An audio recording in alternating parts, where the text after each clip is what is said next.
LMTV et le Maine libre. Et toujours avec nous en plateau et dans ce studio, Michel Rosier, notre politologue, pour poursuivre cette analyse. Nous sommes ensemble jusqu'à 22h30. Alors 22h30 et on va commencer par faire réagir Michel Leroy qui a bien voulu être patient, candidat malheureux à Saint-Calais. Bon, Michel Letellier est arrivé assez en avance, c'est le conseiller général sortant socialiste. On peut rappeler peut-être divers gauche, soutenu. 42% pour Michel Letellier et vous-même, Michel Leroy, 27%. 27% avec peu de réservoirs de voix, si ce n'est ceux du Front National. Et des abstentionnistes. Et des abstentionnistes quand même, parce que, bon, vous savez, je suis infirmier libéral, j'ai travaillé tout le week-end, c'est pour ça que je suis arrivé tard ce soir, parce que j'ai vu 70 clients aujourd'hui.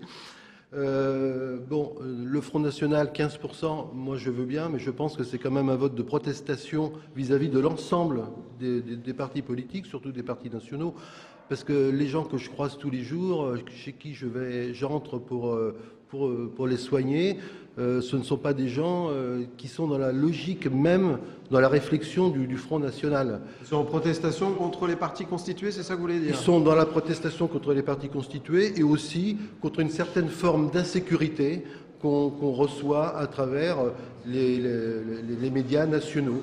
Vous appuyez sur votre bouton de télévision, vous ne voyez que des choses catastrophiques. Et bon, les gens sont un petit peu dans l'inquiétude. Et je trouve ça un petit peu dommage. On ne parle jamais des choses très positives qui peuvent se passer dans notre pays ou dans notre région ou sur notre canton. On ne parle toujours que des choses tristes et un peu alarmantes. Michel Leroy, le second tour, ce sera donc droite-gauche dans beaucoup de cantons? Ça va être droite-gauche. Michel Letellier, je pense, ça fait quand même... Il n'a pas beaucoup plus de réserve dans la mesure où je sais très bien, j'ai vu aujourd'hui ce qui s'est passé, c'est-à-dire que, bon, il est très impliqué au niveau du troisième âge. Les gens du troisième âge sont allés voter aujourd'hui. Moi, j'ai vu plein de gens hier sur le marché ABC qui partaient en week-end. Ils m'ont dit, bon, écoutez, de toute façon, 5 candidats, on sait que ça va être serré. Est-ce que vous les retrouverez au second tour, ces gens-là? Oui, ces gens-là, je pense sincèrement les retrouver au second tour.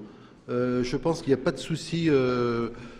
C'est beaucoup plus incertain que le score du premier tour ne peut le laisser apparaître. Michel Rosier, notre politologue. Sur ce canton, il y a deux choses intéressantes. La première, c'est que Saint-Calais, c'est une ville un peu plus grande que Bessay. Donc, je vais dire oui, 3700 contre 2400. S'avantage un peu sur le papier, voilà. Michel Letellier, par rapport à vous. Et alors, ce qui est intéressant également, c'est que peut-être vos électeurs ont voté pour vous dans une proportion moindre que ceux de Saint-Calais pour Michel Letellier. Alors, vous avez une explication là, ou... Oui, c'était un vote... Bon, il y a quand même, nous avons une forte population, une zone industrielle importante avec Arjowiggins et autres, tout à fait, oui. Avec un syndicat CGT fortement ancré. Et je savais très très bien que le Front de gauche, qui n'a pas fait campagne, hein, le Front de gauche, en dehors des affichages, n'a fait aucune réunion. Et le Front de gauche, c'était M. Niel. C'était Pierre Niel, oui. Voilà. N'a fait absolument aucune campagne. Et je sais très bien... Il y avait également à gauche Gérard Baudry, soutenu par le Parti ouvrier indépendant. Gérard Baudry est quelqu'un de connu sur Saint-Calais, c'est le président notamment de l'association de défense. C'est l'association de défense, oui, mais c'est un habitué des cantonales, oui, systématiquement il se présente. Bon, il a fait, je crois, 6%. Enfin, on peut imaginer que ces deux candidats, les voix se porteront peut-être plus facilement sur celle de Michel Letellier que sur la vôtre, non? Pas automatiquement. Pas automatiquement. Je sais qu'il y a eu un vote sanction par rapport au parti que je défendais au premier tour. Au deuxième tour, je pense que sur Bessay, il y a beaucoup de gens qui vont sûrement voter le candidat et je pense quand même que sur Bessay, je ne suis pas si mal estimé que ça, puisqu'on a une municipalité d'union. Michel Leroy, candidat donc d'hiver droite sur Saint-Calais, vous serez opposé à Michel Letellier la semaine prochaine. Merci d'être venu sur France Bleu Maine et LMTV. David, avec vous, une nouvelle salve de résultats peut-être? Même un tour complet des résultats, si vous le voulez bien, Fabienne. On va reprendre les résultats à partir du canton d'Allonne, où Franck Breteau et Gilles Leproust vont se retrouver au deuxième tour. Gilles Leproust, le candidat du Front de gauche et maire d'Allonne, bascule en tête ce soir. Il totalise 33,17% des voix. Et il retrouvera au second tour Franck Breteau, le candidat de l'UMP, qui a recueilli 22,89% des suffrages.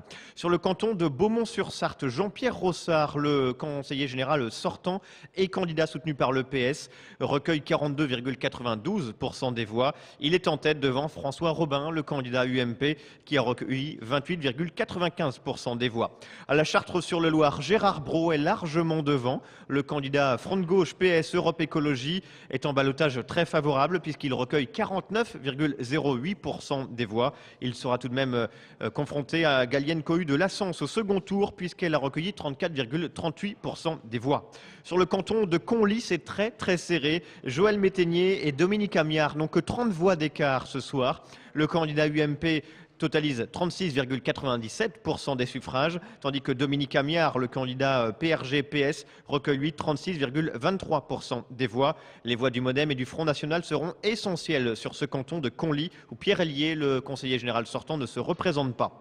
Au Grand Lucé, Régis Valienne, le candidat de l'UMP, bascule en tête avec 48,23% des voix. Mais attention, Pascal Dupuis, le candidat d'Hiver Gauche, totalise 34,11% des voix et les réserves de voix sont plutôt en sa faveur puisque Europe Écologie Les Verts et Front de Gauche ont recueilli à peu près 9% des suffrages.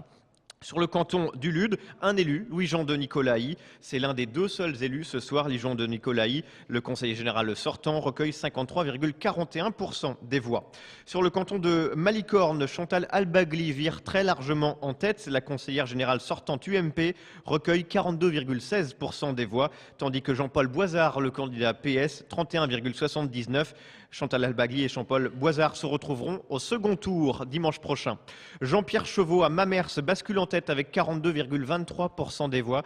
Jean-Pierre Chauveau, le conseiller général sortant et candidat UMP, devance Luc-Marie Faburel, l'ancien socialiste et candidat du Front de Gauche cette année. Luc-Marie Faburel a recueilli 19,41% des suffrages. À Marolles-les-Brault, une autre élue, c'est Nicole Agasse, la candidate générale sortante et conseillère générale sortante, candidate UMP, élue avec 51,94% des voix. Mais à noter le score du Front National, très élevé sur ce canton, 21% des voix pour Annick Mazurier. À Montfort-le-Génois, Christophe Chaudin, le candidat socialiste, totalise 45,98% des voix. Il devance nettement Christine Marchand, la conseillère générale, la suppléante et adjointe au maire de Montfort-le-Génois. Elle représentait l'UMP puisque Marcel Pierre Cléache, le conseiller général sortant, ne se représente pas. Christine Marchand, 29,42%. Elle retrouvera au prochain tour Christophe Chaudin, le maire de Conneré. À Sablé, Pierre Touchard vire très largement en tête avec 48,70% des voix. Il retrouvera Alain Pontonnier au deuxième tour. C'est le candidat PS. Il a totalisé 19,66% des suffrages. À Saint-Calais, un duel entre Michel Letellier, le divers gauche, et Michel Leroy, le divers droite. 42% pour Michel Letellier, 27,27% pour Michel Leroy, soutenu par l'UMP. À Saint-Paterne, le conseiller général sortant Bernard Petiot arrive en tête, 36,47% pour le candidat UMP. Il sera opposé à Blandine Afagar, la candidate socialiste. Elle recueille 19,82% des suffrages. À Tuffet, Marie-Thérèse Leroux, l'adjointe au maire de la commune du Loir, bascule en tête avec 44,98% des voix. Elle sera opposée au deuxième tour à Jean-Claude Dupont, le candidat socialiste, 24,62% des voix. Sur Le Mans Est campagne, Jean-Luc Fontaine, le candidat socialiste, totalise 32,53% des voix. Il sera opposé à Philippe Métivier, le candidat UMP, 29,57% des voix ce soir. Jackie Egbert sur le Mans Nord Campagne sera opposé à Christophe Rouillon au prochain tour. Et pourtant, Christophe Rouillon a recueilli 52,23% des voix. Mais il n'y a pas assez d'inscrits. Il ne recueille pas assez d'électeurs inscrits. Du coup, second tour entre Christophe Rouillon et Jackie Egbert.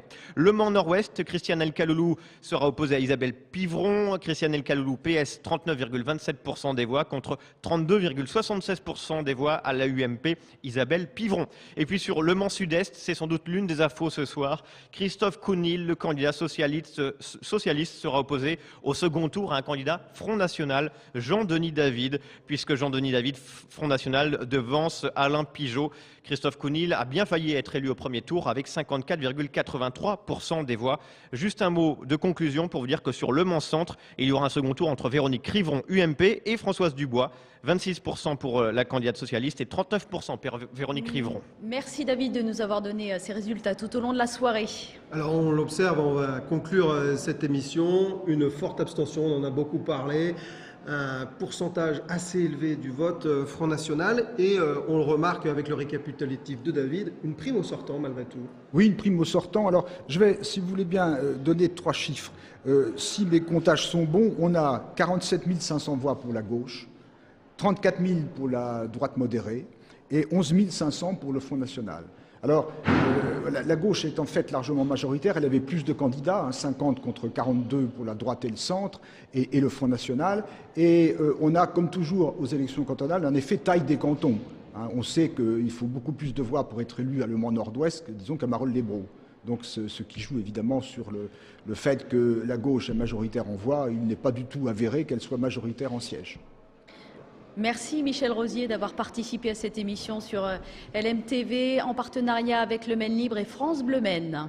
Merci Fabienne, merci à toute l'équipe qui nous a permis de réaliser cette émission. On se retrouve mercredi à 19h pour un débat entre Christophe Counil et Jean-Marie Jeuveau. Évidemment, la semaine prochaine pour ce second tour des élections cantonales en Sarthe. Et sur France Bleu Maine demain matin dès 6h, toutes les réactions, les analyses. Bonne soirée. Bonne soirée.